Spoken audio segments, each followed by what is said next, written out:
Views on this program are opinions of dental industry experts and not necessarily those of dentist advisors. Opinions shared in the following interview do not constitute personal financial advice. This program is furnished by Dentist Advisors, a registered investment advisor.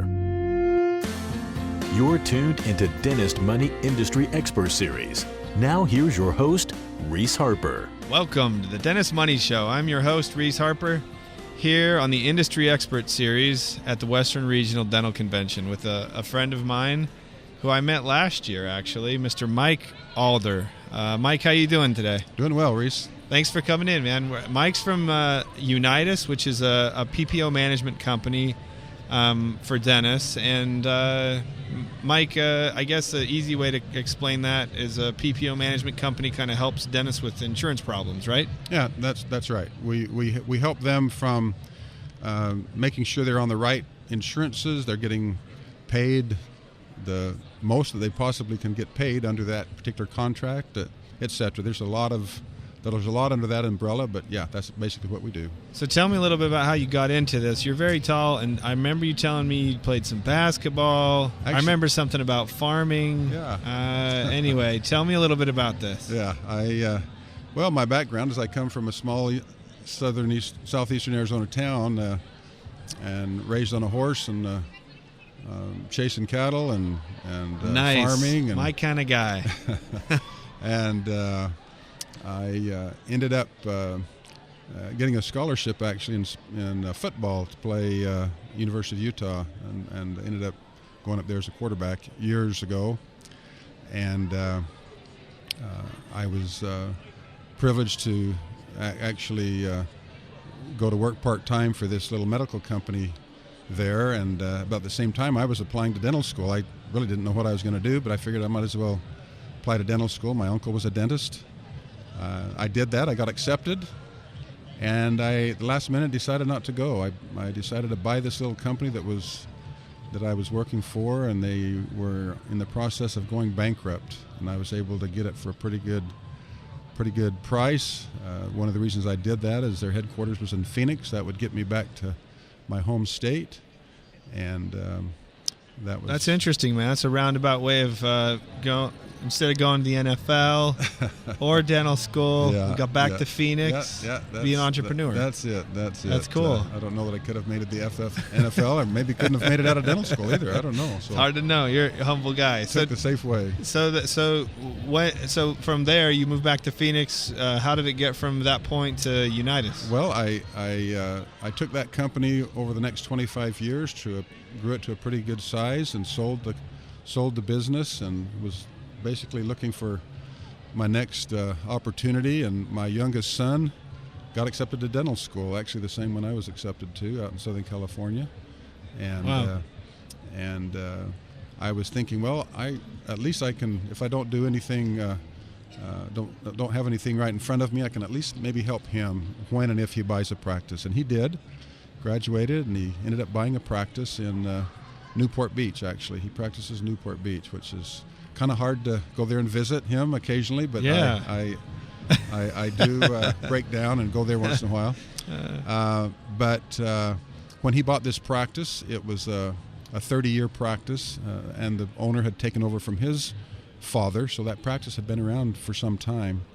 And as we were looking at what this is really before I got involved with him, I was looking to what I could maybe help him with. And so I looked at a number of things. I mean, from supplies to operations to you name it.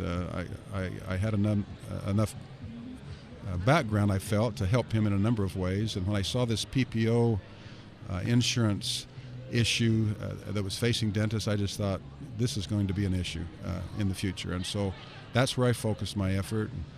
It turned out we helped him a great deal. He's doing very, very well right now, and we just took it from there and started helping others, and lo and behold, we're scattered across the country, just about every state right now. That's cool. So the question I think most people want to know is, what kind of mistakes do you see with insurance and PPOs? You know, what types of mistakes do you see dentists make, from young dentists to mid-career to accumulators, and then and beyond? Great question. Let's take the young dentist first. I think probably the one of the major mistakes in the whole entire industry is for a young dentist or a transitioning dentist that maybe is not so young, as they're buying that first practice or even the second practice. Oftentimes, what happens is their mindset is that the insurance companies have most of the patients out there, and they feel that they need to be accepting insurance. And so what they do is they have their staff or their spouse or someone start filling out applications and sending them into insurances. Well, the insurance companies certainly enjoy that. Imagine signing a mortgage and sending it in, and you don't know what the rate is and what the terms are, and they just send it back to you, and that's a surprise when you get it. Yeah. That's basically how it is. And whatever they get, most of them feel that that's what everybody else is paying, so that's just what they're going to accept. And that's a major mistake. They can actually negotiate a little bit. If they know what they're doing, they can perhaps negotiate a lot. That's for the new dentists, the people that are in mid-career. Most of them today are accepting some form of insurances, and some of the problems is they're on too many insurances. A lot of these insurance companies, they have relationships with one another through leasing of dentists, panel leasing of dentists, and by virtue of that relationship, a particular patient from a particular insurance company could theoretically find that dentist through 3 or 4 or 5 different plans. Well, that's great for the dentist, but on the flip side is that insurance company perhaps could also have 4 or 5 ways of paying. They could pay off of one or more of those schedules, and they're going to pay you off the lowest fee schedule. Yeah. And so that's a problem. So how does this work generally? If I'm a new practice that just moves into the North Valley in Phoenix, or I'm a guy that's in downtown, and I fill out my application for a carrier, don't they legally have to kind of give me the same rate? I mean, it seems kind of unfair. No. Yeah. They don't. These insurance companies, most of them have multiple fee schedules. It depends on really what they want to do. They might give you a good schedule, maybe, if the stars are aligned. In other words, if they don't have enough providers in that area. Let's say they just recently picked up a large employer, and now all of a sudden their provider to patient ratio is kind of out of whack, and the Department of Insurance, the State Department of Insurance in every state have guidelines and on guidelines to show the insurance carriers how many dentists to consumer, people to dentist ratio needs to be. Exactly. And so you and I, for example, if we wanted to start an insurance company, we're not going to be able to get a license in any state. We're here in Arizona right now, but let's say in Arizona, we approach Arizona, they're going to ask for our provider list before they will allow us to start selling, and we've got to have a pretty good provider list. Well, how do we do that? Well, we've got to come up with a fee schedule and hit the streets and go out and start talking to dentists, or we go to somebody that already has a bunch of dentists and lease them. And so back to the dentist that's just opening up a practice in North Valley or whatever. When he sends his application in, it's just whatever the insurance companies need at that time. As I said, if they're short of providers in that area, they might give him a pretty good fee schedule. But it's kind of luck of the draw, depending on the supply and demand of the applications. Particularly when you're kind of shooting in the dark. That's hard to do. You don't have access as an individual provider. You don't have access to what they've done for other providers. It's actually, against antitrust laws to share fee schedules between providers. So you don't really have access to what's going on in the area, what's the averages in the area, and that's kind of a tough position to be in. Well, and if you go ask one of your colleagues, he probably doesn't really know what his schedule is either, so it's hard for you to get a handle on it, right? Exactly. That's exactly right. So how can I change that? I'm a young dentist. Is there much I can do about that? I mean, how can I control that? Well, I think the first thing is just being aware. I don't know that you're ever going to be able to control anything. It's like you're filing your taxes. How do you control the IRS? You have to. You have to deal with them. You have to deal with them. You have to abide by their guidelines. So there's not going to be any control per se, but just to be aware. If you understand how the process works, then look at the first thing you need to do is look at, and I tell this to all of the dentists I speak to is look at your own fees, your UCRs, what your office fees are. They have got to be. We try to have our clients be in the 60th, 70th, even 80th percentile, but at least the 60th percentile, which means that 60% of the dentists in that area are at that level. That's kind of what that means, and that's the first thing is you need to have your fees set properly. It's amazing how many dentists don't really understand that.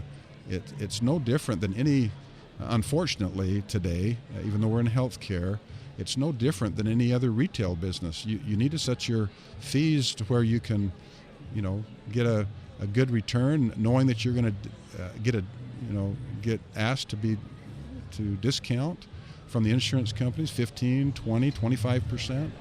So how do I know what? I mean, it seems like there's average fee schedules that I can buy online. I can pay for it to participate in fee surveys. How do I know what the average fee is in a given area for certain? Good question. And of course, you guys have more data. Maybe we do that. Sure, we have more data. We have that data. So you have to find someone who's got a fairly large sample size, right? That's right. That's exactly right. And we don't even have that large of sample size compared to all the dentists in the United States. Yeah. So we go to a third party that's just a data collector, and we pay for that service, and then we use that service to generate these reports for our clients, and they can go directly to them. You don't have to go through us. You can find these companies out there that will can help do this with that. for you. Do you find that the national surveys, though, are sometimes different than your local data set? They are a little different. This isn't a science, an exact science, I should say. It's a little bit of an art. It's an art. It is an art. Like that jump hook that you used to do from the foul line. Yeah, jump hook, the foul line, or the pass from the end zone, or whatever. Yeah. Uh-huh. But we. If you went to 5 different companies that do this in the country, and there's a number of them, if you went to 5 different ones, they're not going to be the same. They're going to be in the same area, but if your crown was, let's say you had a crown of $1,000, one insurance company might say, well, that puts you in the 40th percentile. Another might say, well, that puts you in the 70th percentile based on our data. So each of them have a different set of data. So just getting something started is the number one goal. Have something instead of just setting them, or instead of taking what you maybe someone has worked as an associate previously and just took those fees from that prior office. Just went with them, right? And just went with them. That's typically what happens because they're not going to start from scratch, many of them, and so they'll just take that and maybe adjust them or just use those, and that's okay if they are in a good percentile. That's great. That's there's nothing wrong with that, but it's always important to have that first step is to know where your fees are going to be. Well, it's interesting because this is kind of the most businesses, the first place that they look when they're trying to improve is their top line sales. Exactly. Right. Exactly. And I think in dentistry sometimes, for most dentists, that top line sales number is kind of a foregone conclusion. Because it's like, well, it'll be what it'll be. Right. I mean, there's nothing I can do about that. And that's the old mindset. And that's my uncle is a retired dentist. I didn't share that earlier, but he retired about 15 years ago, and he never did participate in any insurances. He was in a small town. He set his fees where he felt were reasonable, that were going to be profitable for him, would be reasonable for the patient, and had a wonderful career and did a great job. But again, you just set that price and it just kind of takes care of itself. Today is a different story. Imagine today. This is something that I think is really interesting. Think of any other industry or business out there outside of healthcare that they take their top line revenue, and before it comes into their coffers, they run it through a third party to let them have at it. Filter it. And they don't ask how much that filter is. Right. And sometimes it's so complex they don't even they go, glazed in their eyes, and they don't understand what they're talking about. What the insurance company is talking about.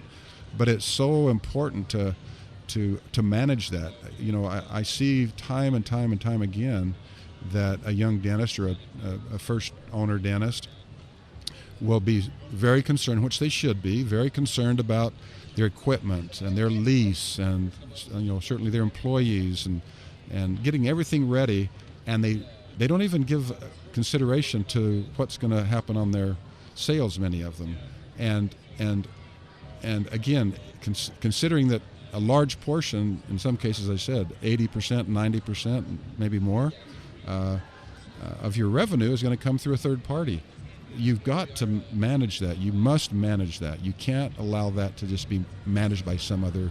Yeah, I'll see sometimes a dentist paying more attention to his credit card processing fees, right? Which are going to vary anywhere from like 1 to maybe 2 to 3%. Exactly. But they don't pay any attention to the top line disparity, Exactly. And I mean, and I know you're not saying in every case there's a dramatic amount of swing that you can control, but I mean, even the fact that you're not aware or benchmarking it or even understanding what those filters are that you're passing your revenue through, right? Exactly. You got to start there. Just getting being aware. General awareness. Absolutely. And that way you can make some decisions. Absolutely. Because a lot of people talk, which is kind of, let's go to our next subject here, or next thought, and then we'll come back to another mistake, which is a lot of dentists will say, well, I don't know about whether I should take insurance anymore. I'm just going to go fee for service. You hear that a lot. Mm-hmm. And in my experience, I kind of see a mixed result from going down that road. And from someone like you, who I know deals in the insurance world so deeply, I'd be curious to know what you feel like add to a little bit to this debate or this question. The dentist that says, I think I just want to get out of this insurance world. They're stealing all my money. Right. And then the guy that says, maybe that doesn't even analyze it at all, right? He's just taking it in the shorts, and the filter is 35% of his revenue. Right. Yeah. Good point. I would say generally that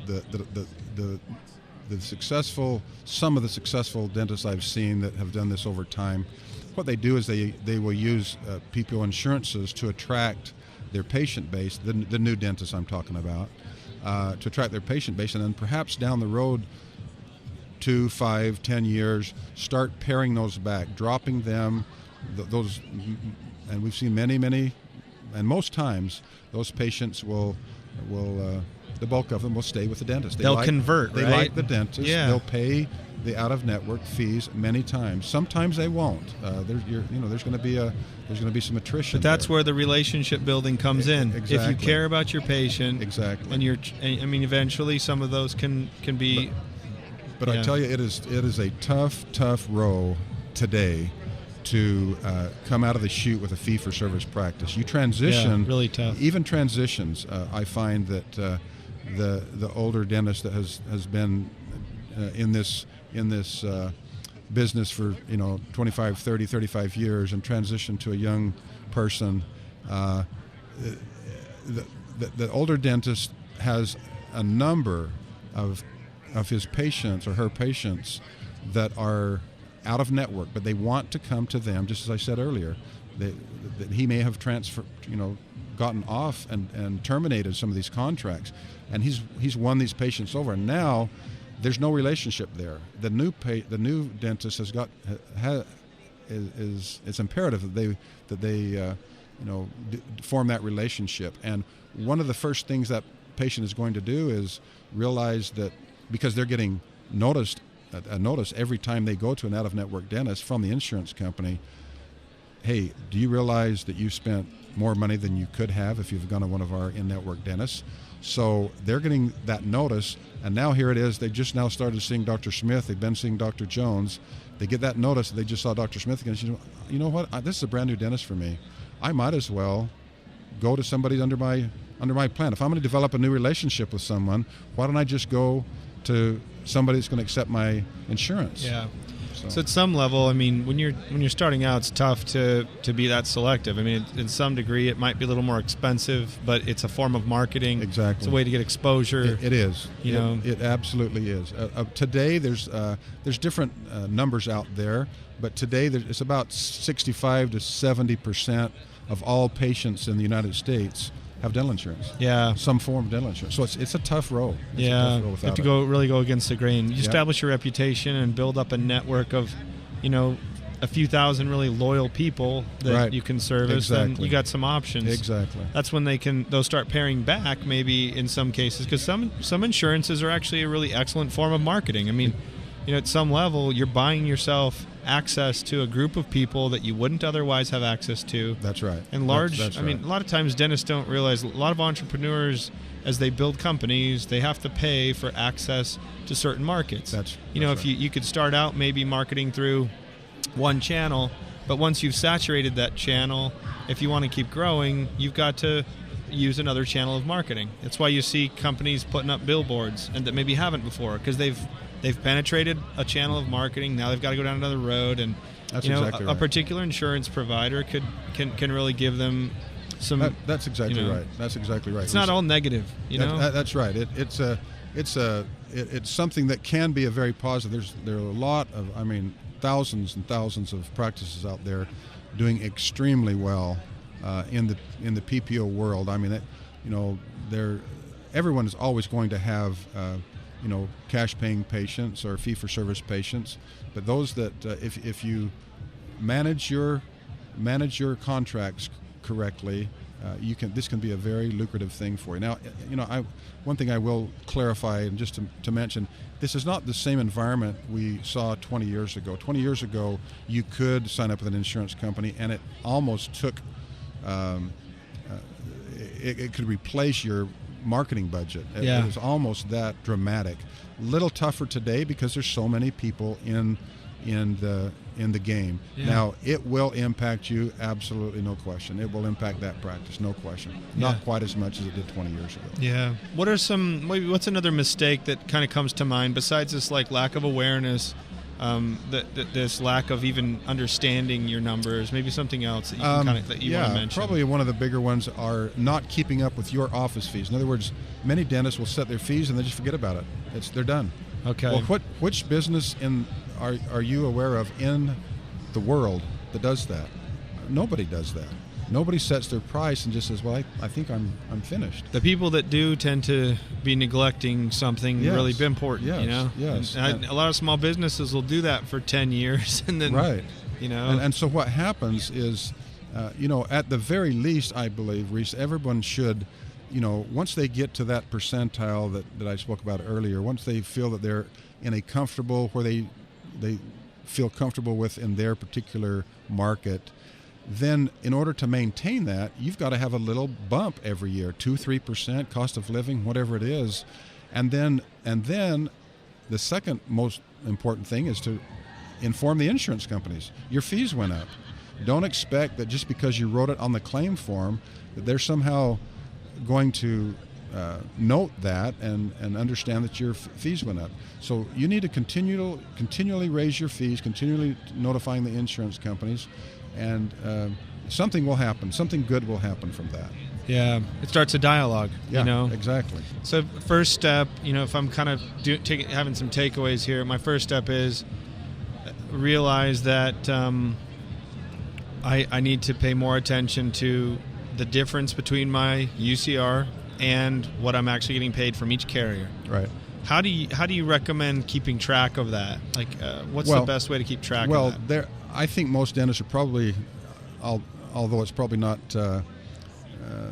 classified under the keeping track of it, they're aware of it because they look at their write-offs. They call it write-offs. So they'll say, I've written off $400,000 this year from insurance. How familiar do you think, out of 10 dentists, how familiar are they though with how to do that within their practice management software? Not too many. Okay. Not too It's many. pretty are. rare. Not too many are. Do office managers, out of 10 office managers that deal with this, how many do you think are very aware of this?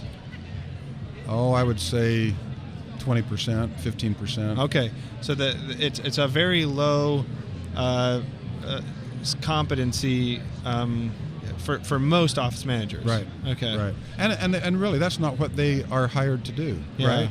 They're hired to manage patients and to help they're not hired to do this. Yeah. And it's hard to develop the expertise. It's a pretty deep skill. It is. And this is an area where I think it's particularly useful to have a large body of data points to work with. Right. If I'm a practice and my whole paradigm is based on my own data and what the insurance company tells me when I give them my new UCR schedule, how do I know how to give them any pushback if I can, or how, it's impossible. The rule of the thumb is always. Yeah. I mean, always pushing back. You're always. I mean, you're never happy, right? Yeah. You're never happy with what, and you shouldn't be most of the time. You're never happy with what they're paying you. Now, it sounds crazy, but we have. It's not uncommon to find an insurance that has a particular code that they're paying on that's higher than the UCR of the office. Interesting.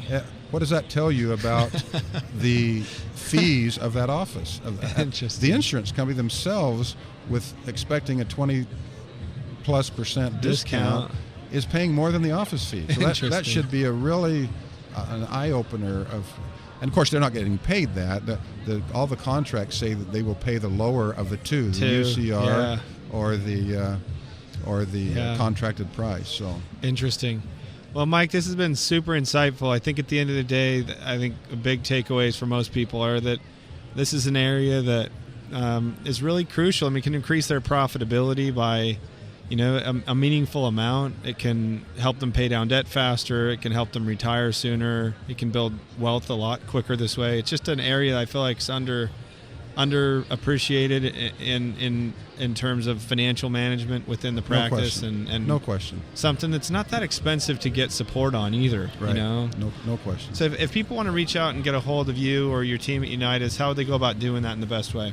Well, the best way to do it is to go to our website, unitasdental.com, and so that what they can go to our website, set up a consultation, and we have a little 20-minute free consultation it's kind of a cross interview almost. I mean, they're interviewing me and I'm interviewing them, and we're talking about the industry, and at the end of the discussion, I can tell them if we're going to be able to help. They're going to be able to help them. Yeah. That's great, man. Well, Mike, it's been a pleasure. I hope we get to do this again soon. Anyway, right, thanks Reese. again for your time. I really appreciate it. You bet. Thank you.